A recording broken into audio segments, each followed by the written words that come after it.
नमस्कार। दूरदर्शन हिमाचल की खास पेशकश जनादेश में आप सभी का बहुत बहुत स्वागत है। मैं हूं आपके साथ हेमलता शर्मा। जनादेश यानी देश और प्रदेश में हो रहे लोकसभा चुनावों की स्पष्ट और निष्पक्ष खबरें। देश भर में चुनावी सरगर्मियां रफ्तार पकड़ चुकी हैं। प्रदेश में भाजपा और कांग्रेस के दिग्गज नेता प्रचार में जुटे हुए हैं और जनादेश प्राप्त करने के लिए पूरी ताकत झोंक रहे हैं। प्रदेश की चारों लोकसभा सीटों पर राजनीतिक दल जीत की रणनीति बना रहे हैं, लेकिन आज हम बात करेंगे शिमला संसदीय क्षेत्र की। ये सीट अपने आप में बेहद खास है। भारतीय लोकतंत्र के इतिहास में इस सीट पर सबसे ज्यादा अब तक सोलन जिला का प्रतिनिधित्व रहा है। इतिहास के साथ वर्तमान राजनीति में क्या हलचल है, इस पर भी बात करेंगे, लेकिन उससे पहले एक नजर चुनावी सुर्खियों पर।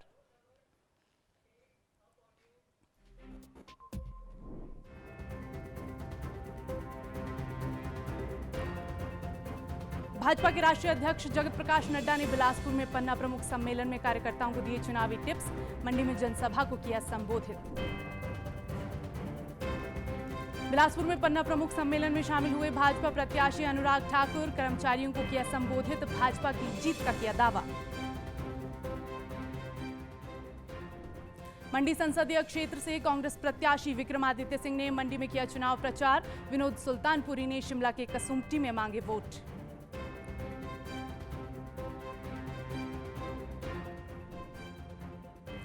महिला कांग्रेस की प्रदेश प्रभारी नीतू सोइन ने शिमला में कार्यकर्ताओं से की मुलाकात। प्रदेश महिला कांग्रेस अध्यक्ष जैनब चंदेल भी रही मौजूद। कहा, घोषणा पत्र में किए वादों को जन जन तक पहुंचाएंगे। भाजपा महिला मोर्चा ने ऊना में किया चुनाव प्रचार। कार्यकर्ताओं ने भगवान राम के भजन गाकर की लोगों से भाजपा के लिए वोट की अपील।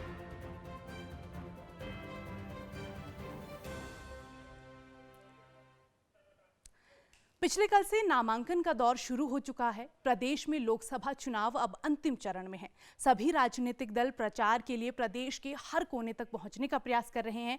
इसी कड़ी में भाजपा राष्ट्रीय अध्यक्ष जेपी नड्डा आज से प्रदेश के दौरे पर हैं। उन्होंने आज बिलासपुर में पन्ना प्रमुख सम्मेलन में भाग लिया। इस सम्मेलन में हमीरपुर संसदीय क्षेत्र के सभी पन्ना प्रमुख शामिल हुए। इस दौरान उन्होंने कांग्रेस पार्टी पर जमकर निशाना साधा। उन्होंने कांग्रेस को सनातन विरोधी और राष्ट्र विरोधी पार्टी करार दिया है। उन्होंने आरोप लगाया कि कांग्रेस पार्टी ने राम मंदिर के निर्माण को भी लटकाने की कोशिश की है।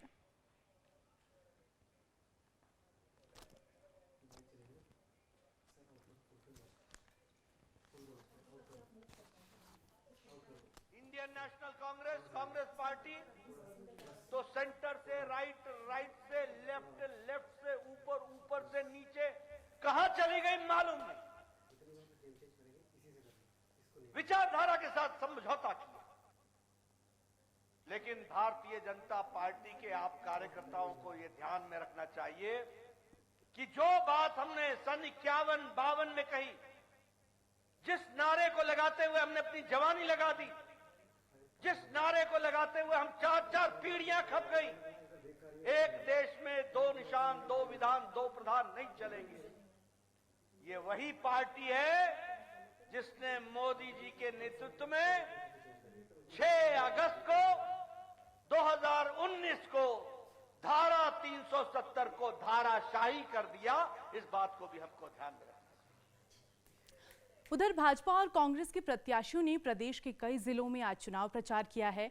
आज भाजपा प्रत्याशी अनुराग ठाकुर ने बिलासपुर जिला में जनसभाओं को संबोधित किया। उधर मंडी संसदीय क्षेत्र से भाजपा प्रत्याशी कंगना रनौत ने आज सुंदरनगर में चुनावी प्रचार किया। कांग्रेस पार्टी का भी चुनाव प्रचार लगातार जारी है। मंडी संसदीय क्षेत्र से कांग्रेस प्रत्याशी विक्रमादित्य सिंह ने मंडी में चुनाव प्रचार किया और कांग्रेस प्रत्याशी विनोद सुल्तानपुरी ने शिमला के कसुम्पटी में वोट मांगे। इस दौरान दोनों ही पार्टियां एक दूसरे पर वार पलटवार करती नजर आई। आइए देखते हैं आज इस मोर्चे पर क्या क्या हुआ। दक्षिण वालों की अफ्रीकन की तरह दिखती है। इससे बड़ा जातिवादी बयान क्या हो सकता है? कितना बांटोगे जाति के नाम पे, क्षेत्र के नाम पे देश को, और ये देश अब स्वीकार नहीं करेगा। देश सबका साथ, सबका विकास, इसी मूल मंत्र के साथ आगे चलता है। लेकिन कांग्रेस का घिनौना चेहरा, पशुधन, स्त्री धन छीनने वाला, आपकी संपत्ति छीनने वाला, और अब आपको जाति के नाम पर नीचा दिखाने वाला सामने आया है। कांग्रेस पार्टी का एक मैनिफेस्टो हमने दिया है देश को, ये राष्ट्रीय चुनाव और मुख्य मुद्दा हमारे सामने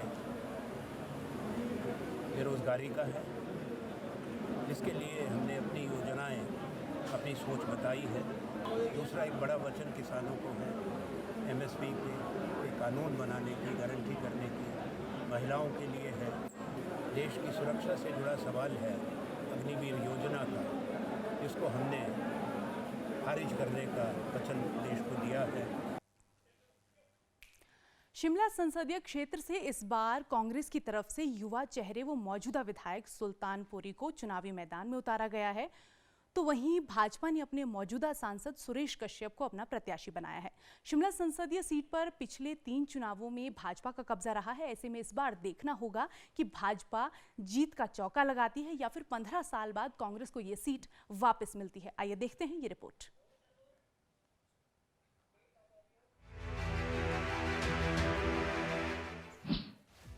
हिमाचल की 4 लोकसभा सीटों में एक महत्वपूर्ण सीट शिमला संसदीय क्षेत्र। इसके राजनीतिक इतिहास की अगर हम बात करें तो 1952 में सबसे पहले कांग्रेस के आनंद राम सेवल ने शिमला संसदीय क्षेत्र का प्रतिनिधित्व किया।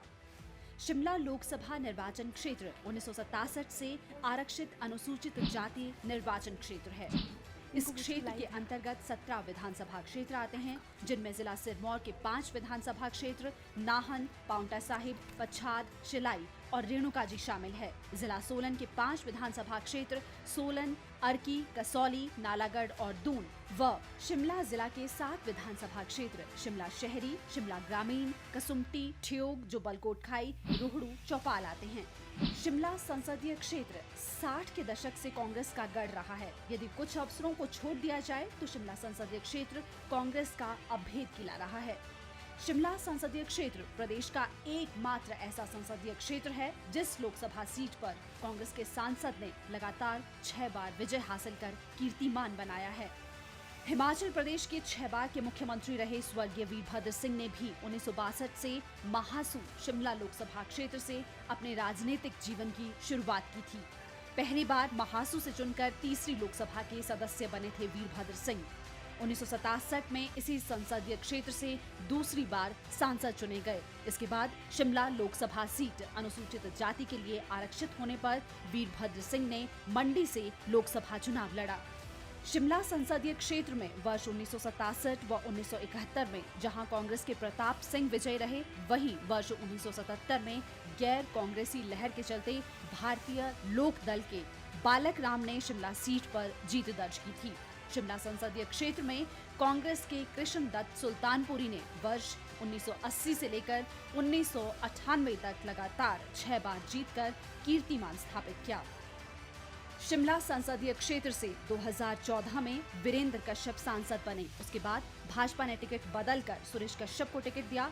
बहरहाल 17 विधानसभा क्षेत्रों वाले शिमला लोकसभा सीट पर 2009 से भाजपा लगातार 3 बार चुनाव जीत चुकी है। इस बार निर्वाचन क्षेत्र में बीजेपी और कांग्रेस के बीच कांटे की टक्कर मानी जा रही है।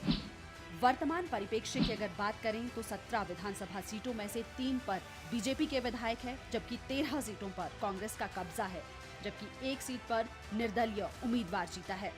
कांग्रेस का इस सीट पर दशकों तक आधिपत्य रहा, लेकिन अब भाजपा का पिछले 15 सालों से सीट पर कब्जा है। और इस बार की बात करें तो कांग्रेस ने केडी सुल्तानपुरी के बेटे विनोद सुल्तानपुरी को चुनाव मैदान में उतारा है, जो वर्तमान में कसौली से विधायक है। और इस बार कांग्रेस के नए युवा चेहरे पर दांव खेला गया है। वहीं बात करें भाजपा की तो भाजपा ने वर्तमान सांसद सुरेश कश्यप पर ही फिर से भरोसा जताया है। Bureau report, DD news, Himachal. और इस बार शिमला संसदीय सीट को लेकर क्या चर्चा हो रही है, लोग क्या चाहते हैं, क्या शिकायतें हैं, क्या मुद्दे हैं, इस पर ज्यादा जानकारी के साथ हमारे संवाददाता योगराज शर्मा हमारे साथ जुड़ चुके हैं। जी योगराज, शिमला संसदीय सीट पर किस तरह के चुनावी समीकरण बनते नजर आ रहे हैं, किस तरह की बातें चुनावी गलियारों में हो रही है? जी योगराज। बिल्कुल, शिमला संसदीय जो सीट है काफी अहम है और इस बार जो मुकाबला है काफी कड़ा देखने को मिल सकता है। और जहां तक आपने मुद्दों की बात की और लोगों की जो चर्चा इन दिनों चल रही है, उसमें खासतौर पर क्योंकि शिमला राजधानी है हिमाचल प्रदेश की, पर्यटन और सेब आर्थिकी यहाँ पर बहुत बड़ा एक अहम रोल अदा करती है। तो ऐसे में लोगों का जो मन है वो इस तरह का है कि ऐसा प्रत्याशी जो है वो चाहते हैं जो जी संसद में उनकी आवाज इन खासतौर पर पर्यटन और सेब आर्थिकी को लेकर जो है सदन के भीतर उठाए। तो लोगों ने जहां तक हमने भी काफी लोगों से बातचीत की, उनका सब तौर पर कहना था कि हिमाचल प्रदेश की राजधानी है शिमला, ऐसे में पर्यटन की तरफ जो है विशेष फोकस इसमें होना चाहिए। और सेब आर्थिकी क्योंकि बिल्कुल 17 विधानसभा क्षेत्र शिमला संसदीय क्षेत्र के अंतर्गत आते हैं और ज्यादातर सेब बाहुल ये विधानसभा क्षेत्र हैं। तो ऐसे में कोशिश ऐसी होनी चाहिए कि जी सेब को जो है जिस तरह से इम्पोर्ट ड्यूटी एक बड़ा इशू रहा है, लगातार इम्पोर्ट ड्यूटी बढ़ाने की जो बागवान है वो भी मांग करते आए हैं। तो सेब आर्थिकी को जो सांसद मजबूत करेगा बिल्कुल उस दिशा में जो है साफ तौर पर यहाँ पर लोगों का रुझान है। और जो जेन्युइन इशू होती है बेरोजगारी या महंगाई, वो भी एक कहीं ना कहीं जो है फैक्टर है। लेकिन इसके अलावा जो देश की सुरक्षा है जी इससे जोड़कर भी इसको देखा जा रहा है कि क्योंकि लोकसभा के जो इलेक्शन होते हैं वो राष्ट्रीय मुद्दों पर ज्यादा फोकस होते हैं, लेकिन कहीं ना कहीं जो राष्ट्रीय मुद्दे हैं उनके साथ जो स्थानीय मुद्दे हैं दोनों को जोड़कर जो है लोग देख रहे हैं। और लोगों का जी साफ तौर पर ये मत है कि कैसे सांसद को भेजा जाए जो बिल्कुल हिमाचल प्रदेश की राजधानी शिमला की जो मुद्दे हैं, जी शिमला संसदीय क्षेत्र के जो मुद्दे हैं उनको मजबूती से संसद के भीतर जो है वो उठा सके, इस तरह का मत लोगों का कहना है। काफी जो है वो इस बात टक्कर रहने वाली है। हालांकि कांग्रेस का गढ़ रही है ये सीट, लेकिन पिछले बिल्कुल 15 सालों से बीजेपी पर जो है कब्जा बनाए हुए है। बिल्कुल तो ऐसे योगराज, में चुनौती जरूर है। महंगाई बेरोजगारी से बाहुल्य क्षेत्र है तो ऐसे में ये मुद्दे रहने ही वाले हैं। लेकिन बात प्रत्याशियों की करें तो सुरेश कश्यप पहले से सांसद हैं, तीसरी बार चुनाव लड़ रहे हैं। लेकिन दूसरी तरफ विनोद सुल्तानपुरी हैं, तो उनके लिए ये चुनाव कितनी बड़ी चुनौती नजर आ रहा है योगराज? जी हाँ, बिल्कुल, क्योंकि केडी सुल्तानपुरी के बेटे हैं विनोद सुल्तानपुरी, पहली जी दफा विधायक चुनकर आए हैं। ऐसे में क्योंकि उनके पिता के नाम इसी सीट से रिकॉर्ड है 6 बार जीतने का लोकसभा चुनाव में, उनके लिए कहीं ना कहीं साख की बात होगी उनके बेटे होने के लिहाज से। और दूसरी बिल्कुल पहली बार वो लोकसभा चुनाव में उतर रहे हैं। तो ऐसे में कहीं ना कहीं मुकाबला काफी रोचक रहने वाला है। बीजेपी क्योंकि मोदी लहर की लगातार यहाँ पर बात होती आई है, पिछले वो जो लोकसभा चुनाव रहे हैं जी उसमें भी मोदी लहर रही है और 4 सीटें पिछली बार भी बीजेपी हिमाचल प्रदेश की चारों सीटें जीती थी। तो ऐसे में इस बार भी बीजेपी का दावा है कि चारों सीटें जीतेंगी। विनोद सुल्तानपुरी जी के लिए चुनौती जरूर है, लेकिन सीट पर जीतना जो है दूसरी तरफ सुरेश कश्यप को ही जो है, क्योंकि विधानसभा के जो नतीजे सामने आए हैं उसके मुताबिक बिल्कुल विधानसभा क्षेत्र की इस संसदीय सीट पर 13 पर जो है वो कांग्रेस का कब्जा है। तो ऐसे में दोनों के लिए जो है एक जी जी योगराज, बहुत बहुत धन्यवाद योगराज, तमाम जानकारी हमारे दर्शकों के साथ साझा करने के लिए। तो जैसा कि आपने सुना, कई सारे मुद्दे इस बार के चुनाव में होने वाले हैं और बात शिमला संसदीय क्षेत्र की करें तो यहाँ पर कांटे की टक्कर आपको देखने को मिलेगी। जनादेश में आगे बढ़ते हैं और अब वक्त हो चला है वोट यात्रा का। एक ऐसी यात्रा जिसमें हम टटोलेंगे मतदाताओं के मन की बात, समझने की कोशिश करते हैं मतदाताओं का राजनीतिक रुझान। और वोट यात्रा में आज हमारी टीम पहुंची है शिमला संसदीय क्षेत्र, जहां समाज के वरिष्ठ तबके ने बताए हैं इस बार चुनाव के अहम मुद्दे और साथ ही अपने सांसद से उनकी क्या उम्मीदें हैं। देखें ये वोट यात्रा।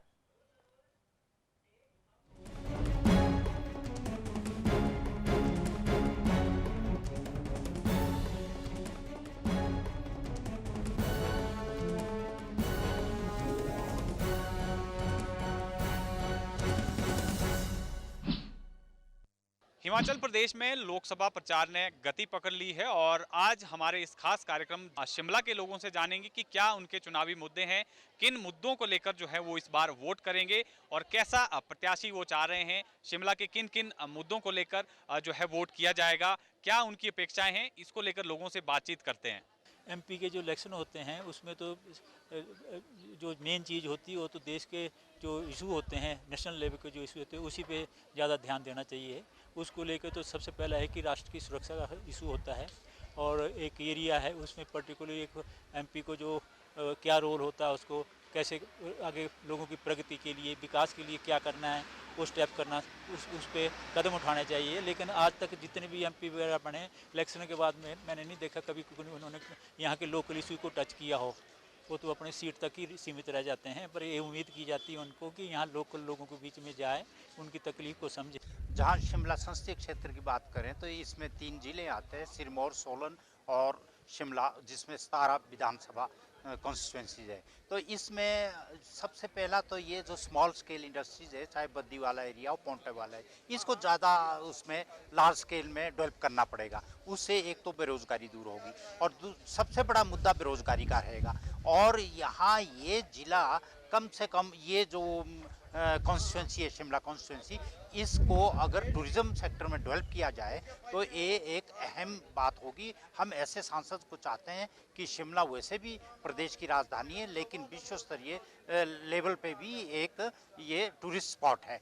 हिमाचल एक पहाड़ी प्रदेश है और यहाँ हमेशा ही हर चुनाव में मूलभूत सुविधाओं को लेकर चर्चा होती है।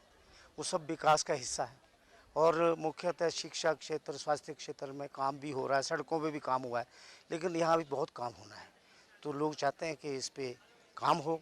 और इसके अतिरिक्त जैसे पर्यटन का विकास है या आपके जैसे हाइडल प्रोजेक्ट्स का भी बहुत काम है अभी करने को, जो डॉक्टर परमार ने शुरुआत की थी, क्योंकि इससे प्रदेश की जो आर्थिक समृद्धि भी बढ़ेगी और साथ में हमारे युवाओं को रोजगार मिलेंगे। मुद्दा सबसे ज़्यादा तो ये बेरोजगारी का रहेगा और दूसरी ये भी है कि यहाँ पर कोई इंडस्ट्री वगैरह प्रॉपर शिमला में कम है और जो ये योजनाएं बनती है ये प्लेन के हिसाब से बनती है, उतना पैसा यहाँ आता है, जबकि यहाँ बहुत कठिनाई है कोई इंडस्ट्री खोलने में या कोई रोड बनाने में, तो उसके लिए पैसा भी उसी हिसाब से आना। पहाड़ी क्षेत्र उद्योग सबसे ज़्यादा बात है टूरिज़्म की। टूरिज़्म के यहाँ बहुत बड़ा वो काम है यहाँ टूरिज़्म का, लेकिन उसकी तरफ सरकार विशेष ध्यान दे। शिमला क्या, मैं हिमाचल के बारे में भी सारा कुछ कहूँगा कि इस वक्त हमारे जो मुद्दे हैं वो सबसे बड़ा जो है डेवलपमेंट का मुद्दा है। विकास हमें चाहिए और इस प्रदेश में जो विकास हुआ है या कोई इंडस्ट्री खुली है उसमें सब्सिडी लेके ही लोग गए हैं, किसी को कोई ज़्यादा एम्प्लॉयमेंट नहीं मिली है। और फिर जितना भी हमारा प्लेन के साथ का जो एरिया है हिमाचल का, उसके साथ अगर टूरिज़्म को डेवलपमेंट किया जाए तो बहुत मॉरल बूस्ट हो सकता है। तो जिस तरह से आपने सुना, लोगों का साफ तौर पर कहना है कि ऐसा वो प्रत्याशी चाहते हैं जो जनता से जुड़ा हुआ हो, जनता की आवाज़ को उठाने वाला प्रत्याशी चाह रहे हैं और ऐसी सरकार चाह रहे हैं जो शिमला के ओवरऑल डेवलपमेंट को लेकर जो है देखे, खास तौर पर पर्यटन और रोजगार की तरफ जो है ज़्यादा लोगों का कहना है कि इस तरफ ज़्यादा फोकस करे। ऐसी सरकार और ऐसे प्रत्याशी को इस बार वो चुनने वाले हैं। शिमला से डीडी न्यूज़ के लिए योगराज शर्मा।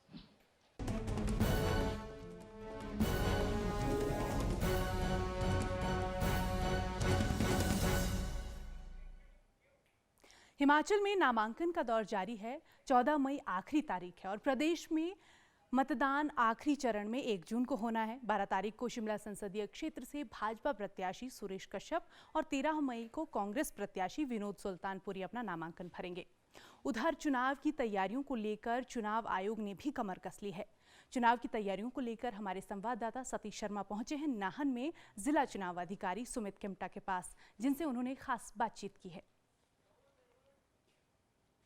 प्रदेश में आगामी 1 जून को लोकसभा चुनाव को लेकर मतदान होना है। सिरमौर जिला में मतदान को लेकर क्या कुछ तैयारियां हैं, हमारे साथ जिला निर्वाचन अधिकारी सिरमौर सुमित खिमटा मौजूद हैं, इनसे बातचीत करेंगे। खिमटा जी, पहले तो बहुत बहुत स्वागत आपका। और लोकसभा चुनाव को लेकर क्या कुछ तैयारियाँ सिरमौर जिला में? नहीं, हमारी तरफ से जो भी as per election commission of India की गाइडलाइंस हैं और अलग अलग इंस्ट्रक्शंस जो हमारे चीफ इलेक्टोरल ऑफिस की तरफ से आ रही हैं, तो उसके हिसाब से हमारी तैयारियां बिल्कुल एज़ पर गाइडलाइंस चली हुई हैं। तो इसमें बेसिकली जो हमारी पोलिंग पार्टीज़ थी उनकी फ़र्स्ट जो रैंडमाइजेशन और ट्रेनिंग वो भी हमने कर दी हैं और उसके अलावा जो हमारी फ़र्स्ट रैंडमाइजेशन ईवीएम्स और वीवीपैट की हैं वो भी हमने कर दी हैं। तो इसके अलावा जैसा कि आप जानते ही हैं कि आज इलेक्शन कमीशन की तरफ से जो नोटिफिकेशन है वो इशू हो गई है लास्ट फेज़ की, जिसमें हिमाचल भी है। से हमारा नॉमिनेशन प्रोसेस जो रिटर्निंग ऑफिसर शिमला के पास नॉमिनेशंस फाइल होंगे वो प्रोसेस शुरू हो गया है। तो इसके चलते लेटेस्ट जो हमारी स्टैटिक सर्वेलेंस टीम्स हैं तो वो फंक्शनल हो जाएंगी और हमारे एक्सपेंडिचर ऑब्जर्वर और जनरल ऑब्जर्वर भी आ जाएंगे। तो हमारा जो एज़ पर इंस्ट्रक्शंस और गाइडलाइन जो प्रोसेस है वो चला हुआ है। सिरमौर जिला में कुल कितने मतदान केंद्र बनाए गए हैं और लोगों को परेशानियों का सामना ना करना पड़े जो मतदान करने पहुंच रहे हैं, उसके लिए क्या कुछ तैयारियां वहां पर की गई हैं? हमारी तरफ से एक विगरसली जो स्वीप कार्यक्रम है जिसके तहत हम लोग वोटर्स को अवेयरनेस और सेंसिटाइज कर रहे हैं रिगार्डिंग जो हमारा इलेक्शन प्रोसेस है इसमें पार्टिसिपेशन के लिए। तो इसमें हम लोगों ने प्रोएक्टिवली जितनी भी हमारी यहाँ पर पंचायत्स हैं 259 पंचायत्स हैं, इनका हमने एक शेड्यूल बनाया हुआ है और इसमें जो लोकल पंचायती राज इंस्टीट्यूशंस के लोग हैं, हमारे सेल्फ हेल्प ग्रुप्स हैं, महिला मंडल्स हैं, युवक मंडल्स हैं और लोकल लेवल के जो हमारे फंक्शनरीज़ हैं जैसे आशा वर्कर्स, आंगनवाड़ी वर्कर्स, तो इनको इन्वॉल्व करके एक बहुत बड़ा कैंपेन चलाया हुआ है ताकि लोगों को पता चले कि उन्होंने जो उनकी ज़िम्मेदारी है और जो उनसे अपेक्षित रहता है कि जो हमारा इलेक्शन प्रोसेस है इसमें पार्टिसिपेशन करें। चिमटा जी, गत चुनाव में ऐसा देखने को मिला था कि जिला के कुछ ऐसे क्षेत्र थे जहाँ पर कम मतदान हुआ था और इस बाबत मुख्य निर्वाचन अधिकारी की तरफ से भी निर्देश कुछ दिए गए थे, तो क्या कुछ कोशिशें इसमें की गई है और क्या लक्ष्य निर्धारित किया गया है? हमारे ज़िले में तकरीबन 24 ऐसे मतदान केंद्र हैं जहाँ पर जो 60% से कम वोटिंग हुई है, जो पिछले इलेक्शन में रिकॉर्ड की गई है। तो इसमें इलेक्शन कमीशन की तरफ से एक मिशन 414 इनिशिएट किया गया है जिसके तहत हम लोग प्रोएक्टिवली इन मतदान केंद्रों में फोकस कर रहे हैं ताकि वहाँ पे जो वोटिंग टर्नआउट है उसको हम इन्हेंस कर पाएँ। दिव्यांग और जो बुजुर्ग मतदाता वो आसानी से मतदान कर सके, उसको लेकर क्या कुछ व्यवस्थाएं की गई है ताकि 100% मतदान को सुनिश्चित किया जा सके? उनकी 85 प्लस मतदाता हैं, ये तकरीबन 2753 हैं और PWD जो मतदाता हैं 3293 हैं। तो इनमें से इलेक्शन कमीशन की तरफ से इनको स्पेशल प्रोविज़न है, ये होम वोटिंग भी कर सकते हैं। तो इनको फॉर्म 12D जो है अपने कंसर्न्ड ARO के पास देना है। तो इन केस अगर इनकी इच्छा है कि ये होम से वोटिंग करना चाहेंगे तो वो फैसिलिटी इनको प्रोवाइड की जाएगी। चिमटा जी, अंतिम सवाल ये, सिरमौर एक सीमावर्ती जिला है, 3 राज्यों से सीमाएं सटी है, सुरक्षा के मद्देनज़र क्या कुछ व्यवस्था यहाँ पर की गई है? 17 के करीब इंटर स्टेट नाके यहाँ पर लगते हैं। तो इसमें हमारी जो सीमाएं हैं उत्तराखंड, उत्तर प्रदेश और हरियाणा के साथ हमारे 3 ज़िले हैं और उत्तराखंड के साथ जैसे हमारा देहरादून है और उत्तर प्रदेश के साथ सहारनपुर है। तो सभी DCs और SPs के साथ हमारी इंटर स्टेट डिस्ट्रिक्ट्स की मीटिंग जो है, कोऑर्डिनेशन कमेटी की मीटिंग, वो हो चुकी है और ये हम इंश्योर करेंगे कि हम फ्री एंड फेयर, स्पेशली ये जो बॉर्डर एरियाज़ हैं यहाँ पर एक एनवायरनमेंट दे पाएँ ताकि फ्री एंड फेयर पोल हो पाए। बिल्कुल, तो ये थे ज़िला निर्वाचन अधिकारी सुमित खिमटा, जिन्होंने बताया कि किस तरीके से सिरमौर जिला में मतदान और मतगणना को लेकर जो तैयारियां मुकम्मल की जा रही है। दूरदर्शन समाचार के लिए सिरमौर जिला मुख्यालय। और अब जनादेश के इस पड़ाव में हम आपके लिए लाए हैं हिंदुस्तान के चुनावी इतिहास के कुछ ऐसे किस्से जो राजनीति की दुनिया में हमेशा के लिए अमर हो गए। किस्सों में आज बात बिहार के उस युवा की जो UPSC का इंटरव्यू देने के लिए घर से निकले, लेकिन बिना कुछ सोचे चुनावी मैदान में उतर गए। जनादेश में रहा आज का ये चुनावी किस्सा।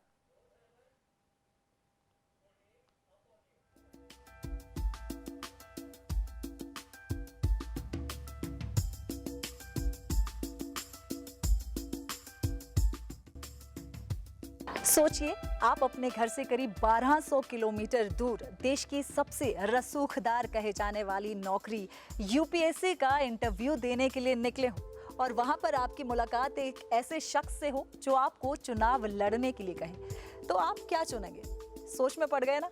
लेकिन एक युवा ने, जो कि बिहार के रहने वाले थे, उस समय तनिक भी नहीं सोचा और बिना किसी प्रैक्टिस के ही राजनीति के मैदान में उतर गए।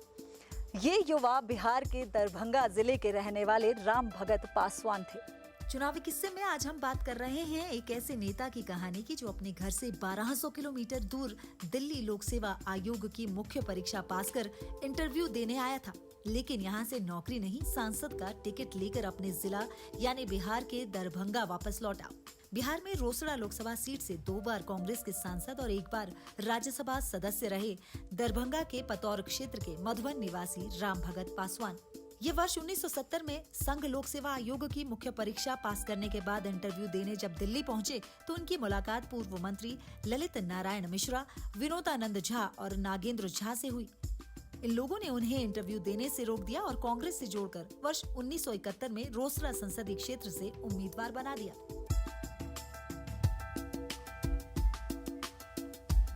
और अब आखिर में आपको दिखाते हैं रंगों से सजी हुई वोट अपील। मताधिकार हम सबका सबसे मजबूत अधिकार है, सबसे मजबूत हथियार है। इसलिए अपने मत का इस्तेमाल, अपने वोट का इस्तेमाल जरूर कीजिए और एक सशक्त राष्ट्र के निर्माण में अपनी भागीदारी सुनिश्चित कीजिए।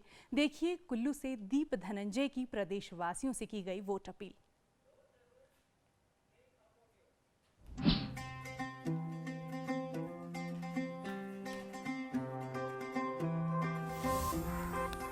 बचपन से अब तक मेरी माटी ने दुलारा, आज मुझको है मेरे देश ने पुकारा।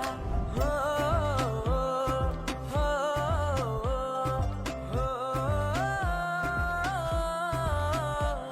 ये जीवन ये तन मन सब कुछ है तुम्हारा, आज मुझको है मेरे देश ने पुकारा। जो सोचे और ठाने तो करके दिखा दे, ऐसे है मेरे देश के फौलादी इरादे। आज चल पड़े हैं हम सबके कदम, बदलने भाग्य देश का निकल पड़े हैं हम।